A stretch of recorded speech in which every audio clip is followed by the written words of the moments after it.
여러분 반갑습니다. 오늘은 산재사고에 대해서 얘기 좀 하려고 합니다. 산재사고 발생해서 산재보험에서 보상을 받고 나면 초과되는 손해배상금을 이제 사업주나 민사적으로 청구할 수 있는 건데요. 그 초과되는 손해배상금이 어떻게 산정이 되는지 그런 이야기를 좀 하려고 합니다. 산재사고 발생하면 그 근로복지공단에서 산재보험으로 처리를 받죠. 산재보험을 보상받고 나면 끝이냐? 그건 아니죠. 산재에서 보상을 받지만 산재에서 보상받지 못하는 위자료나 향후치료비, 성형비용들 또는 초과되는 손해배상금이 있으면 초과 손해배상금을 산정해서 청구를 해야 됩니다. 다만 산재는 과실을 따지지 않고 그 정해진 규정에 따라서 보상하는 거지만 민사적으로 손해배상 청구를 할 때에는 또 과실도 따져야 되고 또 손해액도 산정해야 되는 문제가 있죠. 그렇게 산정해서 어떻게 보상이 이루어졌는지 실제 이야기를 한번 살펴보겠습니다. 자, 오늘 주제입니다. 신축 공사 현장에서 추락사고 발생했고 그로 인해서 산재보험을 보상받았는데 초과되는 손해배상금을 어떻게 보상을 받았는지 또 어떻게 산정했는지를 살펴보겠습니다. 2018년도 4월 11일날 발생했고요. 경기도 파주시 야당동 소재 신축 공사 현장에서 발생했습니다.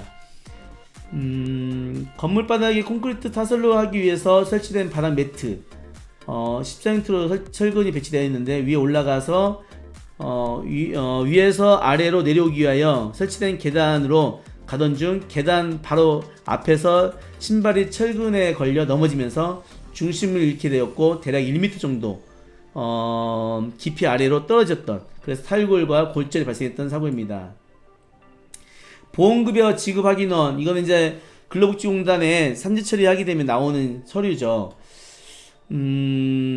이런 근제사고를 처리하기 위해서는요, 먼저 산재가 종결이 돼야 되고 또 산재에서 종결된 서류가 정보공개 통해서 받아야 됩니다. 보험급여 확인서부터 또 평균임금 산정 내역부터 또 재조사서하고 또 장애는 장애 사정서라는 게 또 있어요. 이러한 서류들을 정확하게 정보공개를 해서 받아야 되고요.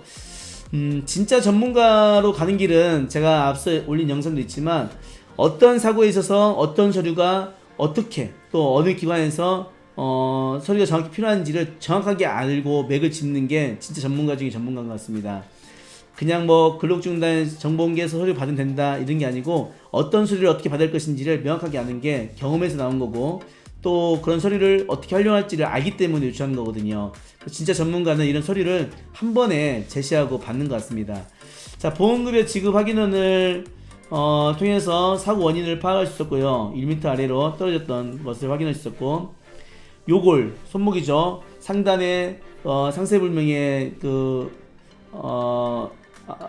저기 상세불명의 부분적 골절, 폐쇄성이라는 것은 이제 뼈가 튀어나오지 않았다는 거고요. 개방성은 이제 뼈가 튀어나온 걸 얘기하는 거고, 팔꿈치 탈구 이렇게 진단을 받았고 19일 입원했고 무려 239일을 통원치료 받았습니다. 굉장히 오래 받았죠. 통증이 그만큼 심했다는 것을 또 반증하기도 합니다. 관악적 정복술에다가 내고정술, 측부인대 봉합술, 또 나사 제거술까지 수술을 시행했습니다. 제1자, 그 다음에 제 유형 업무 중 사용 인증 받았고요. 또 상병명, 인정받은 상병명이 있고요. 그 다음에 이렇게 수술했던 내용들까지. 그리고 요양급여로는 660만원 정도인가요? 그리고 휴업급여를 많이 받았네요. 4천만원 정도 받았습니다. 그리고 장애급여는 3,300만원, 총 7,900만원 받았습니다. 산재에서 많이 받으면 상대적으로 민사적으로 청구할 수 있는 금액이 적어질 가능성이 많은 거고요. 또 산재에서 적게 받으면 민사에 청구할 금액이 많아질 가능성이 좀 있는 거죠. 이 경우에는 산재에서 많이 받았기 때문에 민사적으로 청구할 금액이 다소 적을 걸로 예상이 됩니다. 기초 산정 장애 내용, 신경 증상이 남은 상태, 팔꿈치, 그 다음에 12그 15항 좌측 팔꿈치에 대한 장애를 평가했고요. 이렇게 해서 인정이 됐습니다. 자, 일용직 근로계약서 보니까요, 바닥 미장 일을 하셨던 분이고 일당 30만원 받았던 내용을 확인할 수 있습니다. 그리고 재조사서를 살펴보니까 평균임금은 21만 9천원으로 평가됐던 것을 알 수 있고요. 또 일용직이었고, 제 경위는 앞서 살펴봤으니까 넘어가겠습니다. 자, 본인에게 이런 사실 확인하는 게 너무 중요합니다. 산재에서는 승인이 업무상 재해이 아니냐를 판단하기 때문에 재 조사서 내용이 좀 빗나갈 수밖에 없어요. 하지만 민사로 넘어오게 되면 손해배상금을 산정함에 있어서 과실을 판단해야 되거든요. 이 과실을 판단하려면 사고의 원인과 내용을 정확하게 좀 더 깊이 있게 터치할 필요가 있습니다. 그래서 본인에게 사실 확인서를 받게 되는데요. 현장 건물 바닥에 콘크리트 타설을 하기 위해서 바닥에 내려가던 중에 이제 넘어져서 떨어졌다. 사고 원인은 무엇이라고 생각하는지요? 사고 당일 약 1.2m 높이의 콘크리트 타설을 하는 작업 중이었으며 저는 콘크리트가 옷에 너무 많이 묻어 옷을 갈아입기 위해 계단으로 이동하였고 이동 중 철근이 신발 걸려서 넘어진 사고다. 저의 업무 특성상 철근 위에서 위험을 감수하고 작업을 해야 하는 것을 인지하고 항상 주의를 다했는데 사고 당일은 순간적으로 신발이 걸리면서 어쩔 수 없이 사고 발생했다. 이렇게 이제 진술하고 있습니다. 자, 그리고 흉터 성형비용을 수정해야 되기 때문에 산재에서는 성형비용을 지급하진 않죠. 그래서 이걸 수정을 해야 되고요. 손해배상 적용 판단 당연히 적용 판단에 있어서 산재 적용되겠죠. 산재 적용됐으니까 손해배상 책임 적용되겠죠. 이거 넘어가겠습니다. 안전배려 의무란 항상 산재에서 그 손해배상 책임을 판단할 때는 안전배려 의무를 판단하죠. 앞서 제가 안전배려 의무와 민사책임이라는 주제로 강의를 올린 것도 있었는데요. 그에 따라서 안전배려 의무를 판단합니다. 책임 제한. 본 사고는 피해자가 작업 도중 계단으로 이동하면서 신발끈이 철근에 걸려서 중심을 잃고 떨어졌다. 사고 현장은 1.2m 높이로 설치되어 있고 작업자들이 이동 시 설치된 철근 위를 이동해야 하는 상황에서 사고 위험의 가능성은 높은 상황이었던 점, 작업자들이 사고 예방을 위해서 어떠한 조치도 없었던 점 등을 종합해 볼 때 사용자는 이를 게을리한 과실이 있으므로 불법인 책임자에 대한 손해배상 책임이 있다고 보여진다. 그러나 피해자 또한 사고 현장 콘크리트 작업 특성상 철근의 구조를 살피는 후 주의를 하여 이동해야 되는데 스스로 안전을 도모하지 못한 점을 들어서 피해자 과실을 30% 정도 인정했습니다. 30%? 조금 더 하면 40% 정도 책임을 져야 될 상황 같습니다. 수원지방법원의 2015년도의 판결을 보면은요, 2m 높이에서 그 작업하다가 떨어진 추락사고에 있어서 그 사용자의 책임을 안전비리 의무 책임을 들어서 70% 책임을 물었던 판결이 있고요. 수원지방법원의 2017년도에 또 엘리베이터 그 수리기사 자격증 소지하고 작업 현장에서 작업하다가 안전을 어떻게 떨어졌죠? 옥상에 올라갔다가 한층 내려오는 1, 2호 라인을 옥상으로 안전을 도모함 없이 이동하려다가 어떻게 사고 발생했는지 바로 안 나오네요. 자, 피고 소속 엘리베이터 수리기사 각각 담당 구역이 있었는데 자신의 업무를 수리하고 접수된 것을 수행하던 중에 사고 발생했습니다. 자, 죄송합니다. 제가 사고 내용을 파악하기 쉽지 않네요. 넘어가겠습니다. 이 사건 엘리베이터가 있는 아파트는 원고의 담당 구역이 아니었던 점 등 사정들을 감안해서 손해배상 책임을 70%로 사업주의 책임을 70%로 인정했던 판결이 있습니다. 또 수원지방법원 2017년도 수원지방법원이 맞네요. 그쪽에 공장이 맞나?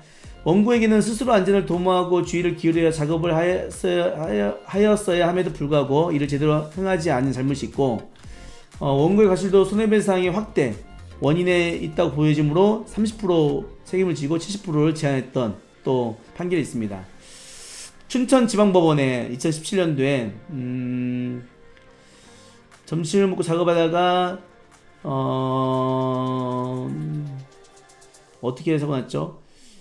사고 내용이 정확히 안 나오네요. 그 다음 같은 이유로 해서 또 30% 정도 또 피해자의 과실을 물고 가해자의 책임, 그 사용자의 책임을 70% 제한했던 판결이 있습니다. 자, 위자료 넘어가겠습니다. 위자료는 치료 기간이나 이런 걸 볼 때 피해자는 27년 정도 미자원공으로 일을 했고 또 만 47세인 점, 수술을 현재까지 치료 중인 점, 또 통원 치료를 굉장히 오래 받았잖아요. 그런 걸 감안할 때 1,000만 원 정도 평가하는 게 맞다라고 보였습니다. 서울중앙지방법원에 1,000만 원 정도 위자료 평가했던 것을 참작했고요. 또 서울중앙지방법원에 2017년도 위자료 1,000만 원 정도 평가했던 사례가 있습니다. 또 서울중앙지방법원에 1,000만 원, 또 의정부 지방법원에서도 1,000만 원 평가했던 부상 위자료 판결 사례를 근거로 위자료를 평가했습니다. 자, 기왕치료비는 본인이 납부한 치료비를 산재에서 지급받지 못했던 거 별도 청구했습니다. 교통비도 손해배상금 일종이니까요, 청구는 할 수 있습니다. 뭐 일일 10,000원씩 준다든지 제한을 할 수 있지만 기타 손해배상금처럼 교통사고, 자동차고 약관처럼 교통비도 청구할 수 있습니다. 그 다음에 성형비용. 성형비용은 센치해서 산정 내역해서 400만원 정도 평가를 직접 이제 평가를 합니다. 이게 이제 산출 기준이 있어서요. 그 기준에 맞춰가지고 평가를 하게 됩니다. 향후치료비 100만원. 그렇게 해서 총 1,300만원을 평가했습니다. 유자료, 기왕치료비, 향후치료비, 재활치료비. 상대적으로 금액이 크진 않죠. 산지에서 받은 금액에 비해서요. 왜냐하면 후유장애나 이런 것들은 평가해봐야 이미 워낙 오버해서 받았기 때문에 여기서 장애를 평가해도 초과되기 때문에 공제할 것을 감안해서 평가를 안 했던 거고요. 순수한 위자료하고 향후치료비에 대해서만, 또 기왕치료비에 대해서만 평가했던 사건입니다. 1,400만원 정도 평가해서 약 한 1,000만원 정도 이렇게 수령하고 마무리했던 사건입니다. 자, 시간이 벌써 이렇게 또 10분이 넘었네요. 오늘은 산재사고로, 추락사고로 산재 보상 받고 초과되는 그 사업주에 부담해야 될 근제, 근로자에게 근로자 청구할 수 있는 손해배상금에 대해서 알아봤습니다. 위자료와 기왕치료비, 또 향후치료비에 대해서 산정한 내용을 좀 알아봤습니다. 산재에서 많이 받으면 상대적으로 이런 자동차나 근제에서 받을 수 있는 금액은 좀 줄어들 수밖에 없는 것 같고요. 이 사건은 위자료하고 향후치료비 중심으로 평가했던 사건입니다. 오늘도 제 영상 시청해주신 여러분 진심으로 감사하고요. 앞으로도 더 열심히 노력하는 백버스가 되겠습니다. 여러분 감사합니다.